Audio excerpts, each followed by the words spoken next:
Hello, everyone. My name is Lisa Johannes, and I'm here today to present to you an action research project and the findings based on the effects of using iPads to improve high school students' writing skills in the special education classroom. The purpose of this study um, is to investigate how technology can help bridge the performance gap in language arts, focusing on students' needs and effectively managing limited teaching time. The research study is designed to answer the question, how effective is the use of iPad applications in improving the reading and writing skills of high school students in a special education self-contained classroom setting? So to start off, I'll go over with the setting, which took place in a high school setting in Palm Beach County. The participants were 18 9th through 12th grade students in a I&D unit with significant cognitive disabilities in a English language arts classroom. Halfway through, I do want to point out that 6 of my students dropped out, and I was left with 12 students to finish this study, and that is what the results you're going to see here are based on. Others participating in this study were, including myself, the special education teacher. There was a speech and language pathologist who worked directly with 4 nonverbal students, and 3 classroom aides who were designated to assist students as necessary.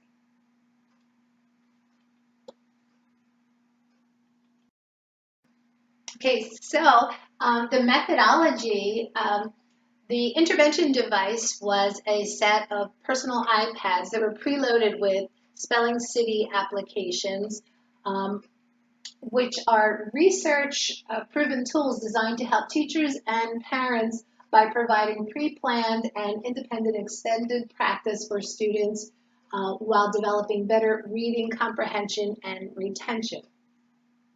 The use of the iPad delivers, the reason I chose the iPad was the delivery of the instructional methods.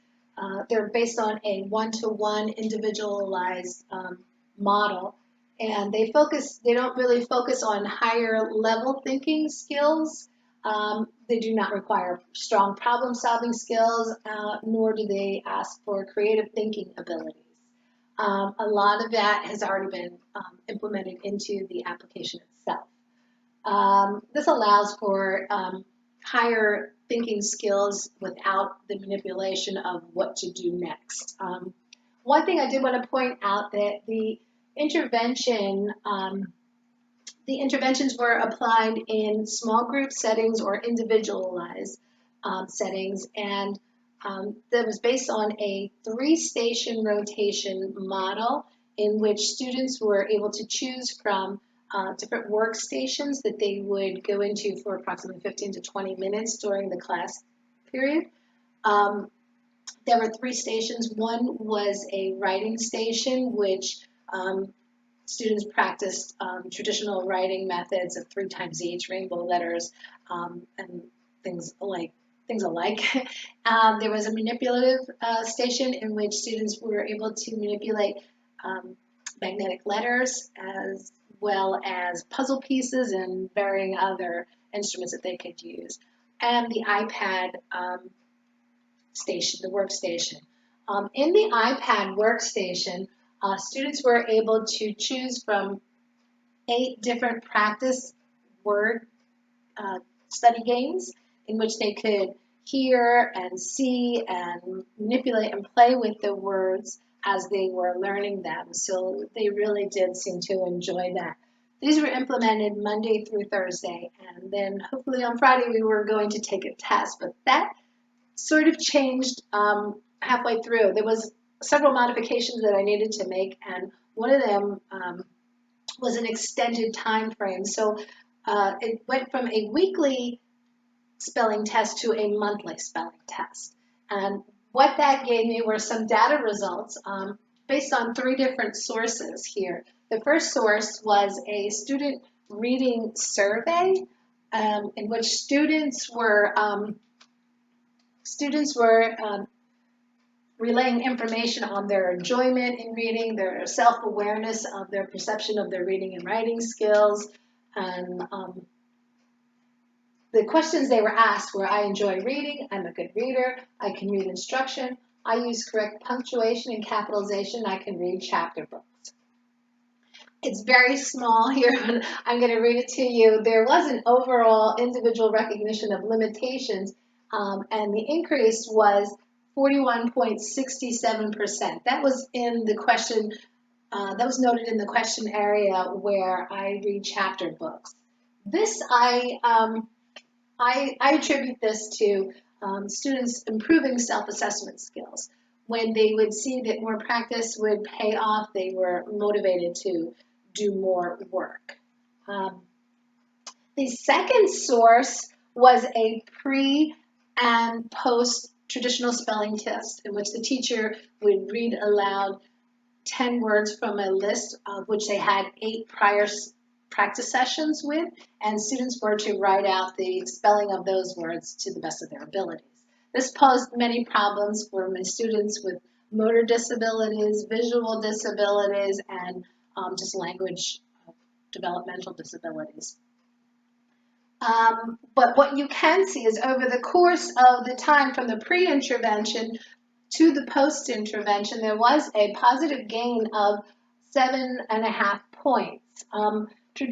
The pre-test results average score was 58.3, and the post-test was 65.8. So I was very pleased with that at the beginning and the end to see that increase in the overall grade average. The third source was before I get to the third source, I do want to point out one interesting feature, is the overall student activity in usage minutes. As students were able to choose their stations that they would work in, they were increasing over the uses of the iPads. At first, students were reluctant to wear headphones or earbuds when they found out that and that kind of turned them off. When they found out that that helped with the distractions in the room, they started to understand the process and were more eager to participate with that. And their overall usage in minutes went from 380 minutes to over 800 minutes over the course of 90 days. It's also important to mention how the iPad instruction was easily adapted for individuals with various settings and applications, which removed barriers for a lot of the students in a self-contained unit. The final source was a Spelling City application dashboard, which collected information for you and organized it, which was really nice. But what I see out of that is over the course of the 5 months, there was 10 out of 12 students that made gains on their monthly spelling test, and those percentages went from anywhere from 10 to 90%. Like I said, I did rearrange that so they had more ample study time for that. That seemed to improve and help the results. So the findings that I've come up with in this study are they're supportive of the constructivist ideas of encouraging students through positive participation and guided participation. That, along with the philosophy of frequent progress checks, resulted in a very effective method to increase students' writing skills. This technology, the iPad technology, too, also forms a positive and effective learning interaction method between students with disabilities. The results have been particularly effective in the iPad implementation as well as the social skill building. As far as the iPad, intellectual students often have difficulty comprehending verbal and written language. The incorporation of technology-based instruction that provides visual aids helped increase students with intellectual disabilities, comprehension, and it seemed to be the preferable skill or the preferable choice in the workstations. As far as the social skills, the interactive aspects of the iPad um, appealed to the kinesthetic learner because the apps motivated students to manipulate the content. They more or less played with it thinking it was a game, which they were very excited and eager to do. That also, with the earbuds, like I said, that also cut down on a lot of distractions from other students, so they were able to focus and they were more cognitive of what they were doing. Alongside the overall goal of intention of mastery of the assignments, the purpose of this project became very evident in students displaying signs of developing into self-motivated, independent, creative learners who could produce individual learning, individual acceptable work on their level. Some of the limitations that presented themselves were sample size. Limited to the 12-student study in the single class setting with one instructor, I felt that the ability to cross-reference the data collection was limited. Inconsistencies with teacher availability time due to general school delays and events and activities. Multiple disabilities and cognitive disabilities, a lot of adaptations had to be made and modifications for students with these disabilities. One of the modifications I mentioned earlier was taking a 10-word list, 10 traditional spelling word list, and creating a 5-word list, which seemed to be a lot more on level for my students.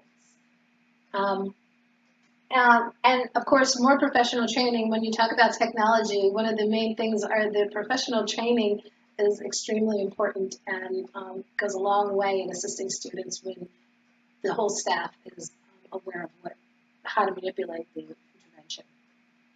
So in conclusion, I just wanted to point out that the iPad was specifically important in successfully removing barriers for motor impairments through text-to-speech and the camera option. The vision impairments were aided through zoom and contrast settings, and the language impairment through picture and visual cues.